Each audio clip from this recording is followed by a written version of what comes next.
Hello my lovely viewers, আসসালামু আলাইকুম। বাংলাদেশে মাম লন্ডন। এখন সকালবেলা বাচ্চাদের স্কুল তো বন্ধ হয়ে গেছে, ওরা বাসায় আছে, ওর আব্বু বাসায়। তা আমি অনেক সকালবেলা বের হই, সেজন্য আমার রেডি হয়ে বের হতে হলো। আজকে হচ্ছে আমার মানে ক্রিসমাসের আগে লাস্ট জব। ক্রিসমাসের জন্য এদেশে সব কিছু একদিন বন্ধ থাকে, একদম সব কিছু বন্ধ থাকবে, ট্রেন লাইন, বাস লাইন, সব কিছু। তো জব তো অবশ্যই বন্ধ থাকবে। আর ইয়ারলি একদিনই বুটস বন্ধ থাকে, সেটা হচ্ছে ক্রিসমাসের দিন। তো আজকে একটু কষ্ট করে যাচ্ছি, এখনও শরীর থেকে জ্বর যাচ্ছে না। কেমন যেন একটা খারাপ লাগা কাজ করছে, মানে ওপরে টেম্পারেচার নাই, মনে হচ্ছে ভেতরে আমার জ্বর। আবার মুখেও টেস্ট পাচ্ছি না, কেমন যেন খারাপ লাগা, মানে বোঝানো যাবে না। তো ডাক্তারের কাছে এখনও যাইনি, যাব।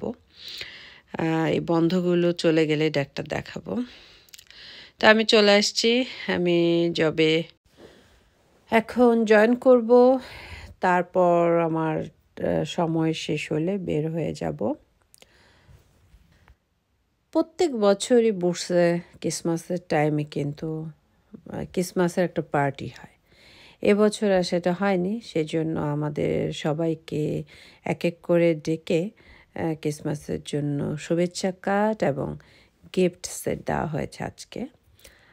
এমনি তো আমাদের ক্রিসমাস অনুষ্ঠানগুলোতে যাওয়া হয় না, আমরা যে কজন মুসলিম আছি খুব কমই যাওয়া হয়। আমি তো এখনও যাইনি, আমার নিয়ারলি 4.5 বছর হয়ে যাচ্ছে জবে।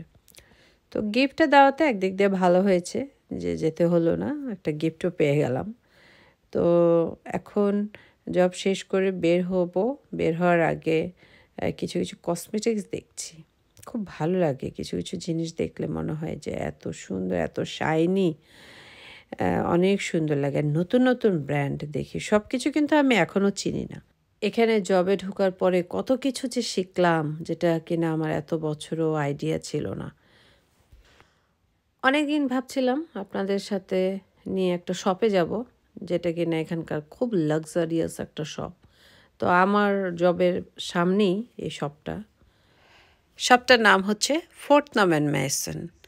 এটা হচ্ছে খুব লাক্সারিয়াস একটা শপ, মানে এখানে 100 বছর আগে থেকেই যে জিনিসগুলো বিক্রি হতো, মানে চা পাতা বিশেষ করে খুবই বিখ্যাত। আপনাদের মনে আছে আমি একবার হ্যারোসে গিয়ে আপনাদের অনেক কিছু দেখিয়েছিলাম, খুব এক্সপেন্সিভ জিনিসপত্র। সেই হ্যারোসে কিন্তু এই শপটার অনেক কিছু সেল করে। কিছু কিছু জিনিস দেখলে আপনারা বুঝতে পারবেন। তো এখানকার সবচেয়ে আকর্ষণীয় হচ্ছে এখানে একটা ইলেকট্রিক্যাল ঝাড় আছে, সেটা কিছুক্ষণ পরপর ডিজাইন চেঞ্জ হয়। তো দেখেন এখন একটা ডিজাইন মানে বিভিন্ন রকম হয়, যেটা কিনা নিজের চোখে দেখলে এত ভালো লাগে যে এটা কীভাবে সম্ভব। এত সুন্দর করে এই ঝাড়গুলোর এক একটা মানে বাতি যাই বলেন এগুলো চেঞ্জ হচ্ছে, আমার অনেক বেশি ভালো লেগেছে। আমি কয়েকটা ডিজাইন দেখেছি, অনেক সুন্দর, এবং সবাই ভিডিও করছে। এখানকার জিনিসপত্রের অনেক দাম। এখানে আমি অরিজিনাল অরেঞ্জ দেখলাম 7 পাউন্ড কিলো। 1 কিলোতে আর কয়টা উঠবে অরেঞ্জ?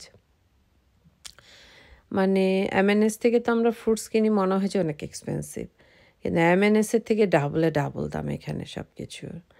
তো এখানে এগুলো হচ্ছে চা পাতা ছাকনি, এত সুন্দর করে ডিসপ্লে করে রাখে, মানে আপনার একটু ধরতে ইচ্ছেই হবে। এটা একদম 3 তলা পর্যন্ত, নিচতলা থেকে গ্রাউন্ড ফ্লোরও আছে। আমার অনেক ভালো লেগেছে সবটা দেখে। দেখেন কাপগুলো কি সুন্দর করে সাজিয়ে রেখেছে, সব কিছু মিলে না খুবই চমৎকার শপটা। আমি যখন হ্যারোসে গিয়েছিলাম, হ্যারোসে গিয়ে এখানকার জিনিসপত্রগুলো আমি তখন দেখেছিলাম, আমার অনেক ভালো লেগেছিল। তো এখন যখন এসে আবার দেখলাম, মনে হলো আচ্ছা তাহলে এই শপেরই একটা অংশ হ্যারোসও সেল করা হয়। হ্যারোস তো বিভিন্ন ব্র্যান্ড নিয়ে সুন্দর করে সাজিয়ে রেখেছে, অনেক সুন্দর। দেখেন ঝাড়টা কিন্তু এখন আবার চেঞ্জ হচ্ছে, মানে কিছুক্ষণ পর বিভিন্ন ডিজাইনে বিভিন্ন স্টাইলে ঝাড়টা উঠানামা করে, খুব সুন্দর। আর এখানে একটা কেক আছে, চকলেট কেক, যেটা নাকি খুবই বিখ্যাত কেকটা। বিস্কিট আছে, সব কিছু একটু এক্সপেন্সিভ। এখানে একটা কাপের দামই দেখলাম 125, 130। একটা কাপ একটা পেরিজের দাম, যেটা কিনা বাংলাদেশের হিসাবে আমি 20-25 হাজার টাকা একটা কাপের দাম বলতে পারি। এই ছোট এটার দামও অনেক বেশিই ছিল। সুন্দর একটা শপের ভাড়াও তো অনেক থাকে, একটা নাম আছে, সব কিছু মিলে চমৎকার। তবে দেখলেই যে কিনতে ইচ্ছে করে সেই স্বভাবটা তো আমার নেই। আমার এই যে হাত দিয়ে ধরলাম না, এতেই আমার মনে হয় যে না, আমি অনেকখানি নিয়ে নিয়েছি, আমার অনেক ভালো লেগেছে। আমার যে কিনতেই হবে, কারণ এই জিনিসটা আমার প্রয়োজন নেই বাসার জন্য, সেই জন্য আমার কিনতে ইচ্ছে হচ্ছে না, আমার দেখতে ভালো লাগছে। এই গ্লাসটা, এই গ্লাসটার দাম ছিল 75 পাউন্ড, এই একটা গ্লাসের দাম। কেমন পাউন্ড শপের মতো লাগছে না, মানে 1 পাউন্ড 1 পাউন্ড। কিন্তু যারা এখানে আসে সব সময়, তাদের ক্লাস এবং তাদের বাসায় থাকলে তাদের ফ্রেন্ড সার্কেলে দেখলেই বুঝবে যে আচ্ছা এটা ওই শপের গ্লাস। এই জিনিসগুলো কিন্তু আমরা হ্যারসে গিয়ে দেখেছিলাম, এই শপেরই ছিল। শরীরটা ভালো লাগে না, সেজন্য মনে হয় যে চলে যাই, ঘুরতে অত ভালো লাগছে না।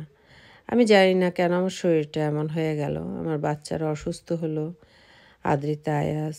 এখন আমার ইমিউনিটি সিস্টেম খুব লো হয়ে গিয়েছে। আমার জ্বর ঠান্ডা লাগলে সহজে আর ভালো হতে চায় না। আমি এত অরেঞ্জ জুস খাচ্ছি, এত ভিটামিন সি, ভিটামিন ডি, কত কিছু খাই, কিন্তু কেন যে এমন হলো আমি এখনও বুঝতে পারছি না। পুরো শরীর কেমন যেন শির শির করে, একটুও ভালো লাগে না। আর শুয়ে থাকলেও ভালো লাগে না, মানে কেমন যেন একটা অনুভূতি। তো আল্লাহ ভরসা, ডাক্তারের কাছে গেলে বোঝা যাবে। ডক্টর তো গেলেই আগে ব্লাড টেস্ট দেবে, তো বন্ধটা শেষ হলে ইনশাল্লাহ ডক্টর দেখাবো। তো এখানে কিছু ট্রে ছিল, ট্রেগুলো আমার মোটামুটি ভালো লেগেছে। আর কাপ সেটগুলো খুব সুন্দর, কিন্তু কাপ সেটগুলো একটু এক্সপেন্সিভও ছিল। আমার মনে হয় যে ব্র্যান্ড দেখলেই কিনতে হবে তা না, নর্মাল টিমও তো এত সুন্দর সুন্দর কাপ সেট পাওয়া যায়, গ্রিন সিটি গেলে পাওয়া যায় 25 টাকা 30 টাকার মধ্যে। সেগুলো কিনলেও কিন্তু অনেক সুন্দর করে বাসা সাজিয়ে নিজের মানে আত্মাটাকে তৃপ্ত করা যায়। বাচ্চারা যেহেতু বাসায়, এই জন্য আর অত তাড়াহুড়া নেই যে ওদেরকে স্কুল থেকে আনতে হবে বা ওদের খাবার দিতে হবে। আমার হাজব্যান্ড একটু দেরি করেই জবে যায়, ওদের সব কিছু রেডি করে দিয়ে তারপর যায়। তা আমি এখন উপরের ফ্লোরে চলে আসলাম। এখানে এসে তো আমি একদম রীতিমতো অবাক।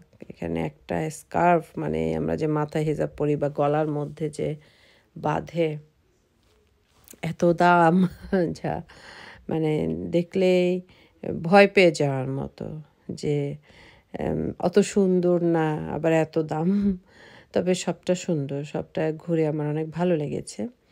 তো আরও অনেক কিছু ছিল, চা পাতা, বিস্কিট, অনেক কিছু সাজিয়ে রেখেছে। তো আমার মনে হলো যে না, আমার মোটামুটি ঘোরা শেষ, তবে গ্রাউন্ড ফ্লোরটা একটু দেখে আসি। গ্রাউন্ড ফ্লোরে ওদের ফ্রেশ ফ্রুটস ভেজিটেবলের সেকশন আছে, চা খাওয়ার জায়গা আছে, মানে বেকারি টাইপের, কেক সেল করে, অনেক কিছুই আছে। এই তো এখানে অরেঞ্জ একজন রীতিমতো নিচ্ছে। এগুলো হচ্ছে ক্রিসমাসের জন্য কেক। আগের দিন তো খুব জমজমাট সব কিছু। ভেবেছিলাম গতকালই আপনাদের সাথে ভিডিওটা শেয়ার করব, কিন্তু শরীরটা ভালো লাগছিল না, তাই শেয়ার করতে ইচ্ছে হচ্ছিল না। এ হচ্ছে বিল্ডিংটার সামনের সাইড। এটা গ্রিন পার্ক স্টেশন আছে সেখানটায়, পিকাটলির কাছেই একদম। রিজেন্ট স্ট্রিট আর এই বিল্ডিং একদম পাশাপাশি লাইনে। তা আমি এখন হেঁটে অক্সফোর্ড সার্কাস স্টেশনে চলে যাব। আমি বাসার উদ্দেশ্যে যাচ্ছি, তা না হলে আরও অনেকক্ষণ হাঁটতাম। যখন শরীর ভালো থাকে মনে হয় পুরো অক্সফোর্ড সার্কাস, পিকাটলি, রিজেন্ট স্ট্রিট সব কিছু একসাথে হেঁটে দেখে ফেলি। যখন শরীর খারাপ থাকে তখন পৃথিবীর কিচ্ছু ভালো লাগে না, একদম কিচ্ছু ভালো লাগে না। তো এখন স্টেশনে চলে আসলাম, বাসায় যাব। আজকে বাসায় রান্না বান্না আছে। মনে হলো যে একটু এমএনএসে যাই, একটু আলু কিনতে হবে, তেল কিনতে হবে, সেগুলো নিয়ে তারপর বাসার দিকে যাই। ক্রিসমাসের আগের দিন খুবই জমজমাট এমএনএস, আর এত লম্বা কিউ, মানে কিছু কিনে যে আপনার তাড়াহুড়া করে বাসায় চলে যাবেন সেটাও সম্ভব না, অনেকক্ষণ লাইনে দাঁড়িয়ে থাকতে হয়। সাথে বাচ্চাদের জন্য কিছু খাবার নিয়ে নিলাম। এখন আমার কেনাকাটা শেষ হয়ে গেল, এখন আমি বাসার দিকে যাব। আজকে ভেবেছি একটু চিতই পিঠা বানাবো। আমার হাজব্যান্ড যেহেতু বন্ধ আগামীকাল, একটু বাসায় বসে খেলো। বাচ্চারা তো অত পিঠা টিঠা খায় না, দেখা গেলো ও একটু খেলো, আমি একটু খেলাম। আর বাসার জন্য একটু রান্না করব। রেহানা আপা একটা মিষ্টি কুমড়া নিয়ে আসছিল আমাদের বাসায়, সেটা আজও কাটা হয়নি। তা আজকে ভাবলাম যে একটু মিষ্টি কুমড়া দিয়ে চিংড়ি মাছ রান্না করি। আর মুরগির গোস্ত তো কমন একটা খাবার আমার বাসায়, একটু সবজি করি আমার হাজব্যান্ডের রুটি দিয়ে খাওয়ার জন্য। আর ডাল এগুলো তো থাকবে। আর আগামীকাল যেহেতু বন্ধের দিন, বন্ধের দিনে একটু বিরিয়ানি করে দেব বাচ্চাদের। আর যা যা আর কি ওরা একটু পছন্দ করে সেগুলো দিব। তো কিছু চিতই পিঠা বানিয়ে নিলাম, খুব তাড়াহুড়া করে বানানো। চালটাকে ধুয়ে একটু ভিজিয়ে রেখেছিলাম, তারপর হালকা গরম পানি দিয়ে চালটাকে ব্লেন্ড করে নিলাম, সাথে লবণ আর একটু বেকিং পাউডার অল্প একটু দিয়ে তারপর পিঠাগুলো আমি ভেজে নিচ্ছি। বাচ্চারা আসার পর কিছু খায়, এমনি অনেক কিছু খেয়ে ওরা থাকে। তারপর আমি আসার পর ওদের একটু হাংরি লাগে, মাকে দেখলে যেটা হয়। তারপর ওদেরকে একটু খাবার দিই। নিজের শরীর ভালো লাগে না, কেমন যেন লাগে। সবসময় মেয়েটাকে মনে মনে বকা দিই যে ও যদি ভাইরাসটা না আনতো, আমি তো এরকম অসুস্থ হতাম না।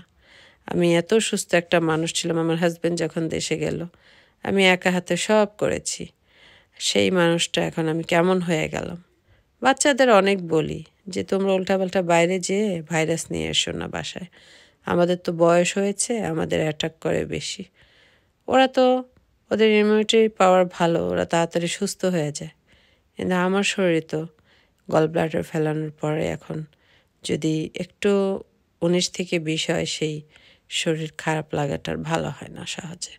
ডাক্তাররা তো ভালোই টেস্ট করে, ও কোনো কিছু তো পায় না আল্লাহর রহমতে, কিন্তু সুস্থ হওয়াটা একটু দেরিতে হয়। সেজন্য আমার নিজের কাছেও অনেক খারাপ লাগে।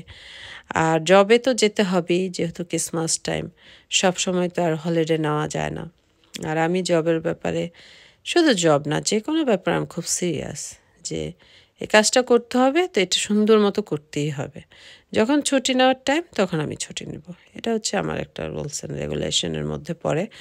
তো আমি অসুস্থ থাকলেও জবে যাই, এবং আমার ম্যানেজারও জানে যে আমি কখনো ওই জব নিয়ে ফাঁকিবাজি করার মতো মানুষ না। ওনারাও আমাকে খুবই সম্মান করে।